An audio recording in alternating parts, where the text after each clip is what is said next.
Whoa, hello, YouTube. Am I live? Is this happening? Whoa, this is happening. So I never dared to actually appear with my face on YouTube, but we were thinking it's something to do going forwards. There's only so much I can do with the video games, but I can still talk about video games, which can be a lot more interesting and individual, tailored just for you guys and gals. I played a lot of Senua Hellblade 2 on the Xbox, so I thought I'd talk a bit about that. Is this going? Is this like happening? Oh, it's happening. So I'll bring my flair to it. Apparently, I have some of that. So, maybe in the future, actually, definitely in the future, I'll talk Netflix and that. But let's focus on Senua Hellblade 2 on Xbox. I loved it. So I'll just start off. For me, 10 out of 10. And it should not be looked at from the lens, oh, is the gameplay 10 out of 10? I can get into that later. But the visual experience is a 10 out of 10 on the Xbox Series X, where the realism is through the roof, and because they attempt to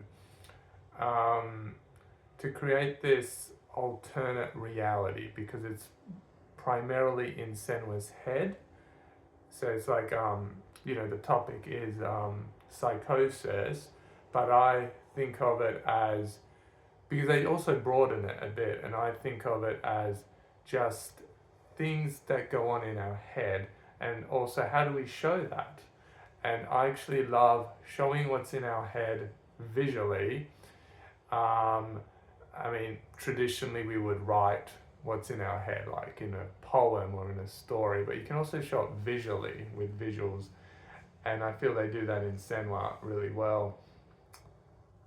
And so this is where the 10 out of 10 comes into it. It's how do they show the inner psychology of a person, and I think they do it phenomenally well. The realism on the Xbox Series X is at a new level. And this also happens later in the console cycle, where at first you have a certain level of realism, like when you play a game on the Series X, and then like 4 or 5 years later, the level is so much higher that it's as if you have a new console, like altogether. And that's how it feels to me with Senua Hellblade 2. And just talking non-stop. Does it have a clock there? Do we know how far away? 3? Well, 3. Okay, so we're aiming for 5 and then maybe do part 2 and part 3 or something. It's like a sprint to just keep talking like this. Thanks for putting up with it. We're going to have to do a lot of parts for me to cover everything, because I've like barely touched the surface. But yeah, so just as an example, with the way the game starts, there are like 6 chapters. In the first chapter, you're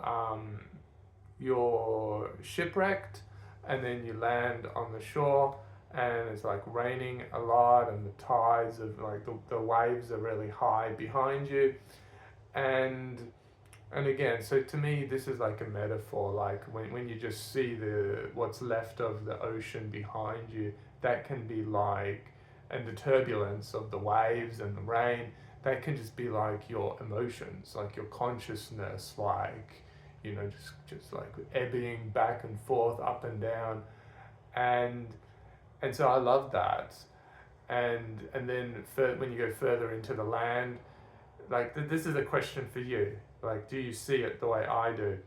Because again, like the theme is psychosis, like where people see things that other people don't see. And when you go further in the land, like they have a lot of rocks, like these little pebbles, and some are sort of like bigger rocks. Now, to me, it was really obvious that, and they have all of it like grouped, like how rocks are like all grouped together. And to me, it was really obvious that this was like people. Like each rock, each pebble was a person, and then they were all like grouped together, like huddled together, like it was like a society, a civilization. And was upset that they weren't living the good life. like the way YouTubers do. So, and that's what I saw. To me, that was very obvious, and I would offer the question to you: did you see it that way? Because if you see those sort of like little things, like, I mean, I've never seen a rock like that. Like, to me, a rock's always been a rock until I saw it in that game. And then you can find other things, like little things that can be interpreted your own way. And when you start doing that, then it becomes a 10 out of 10 experience. All right, we'll leave it at that for now. Thank you, YouTubers. Until next video. Woo!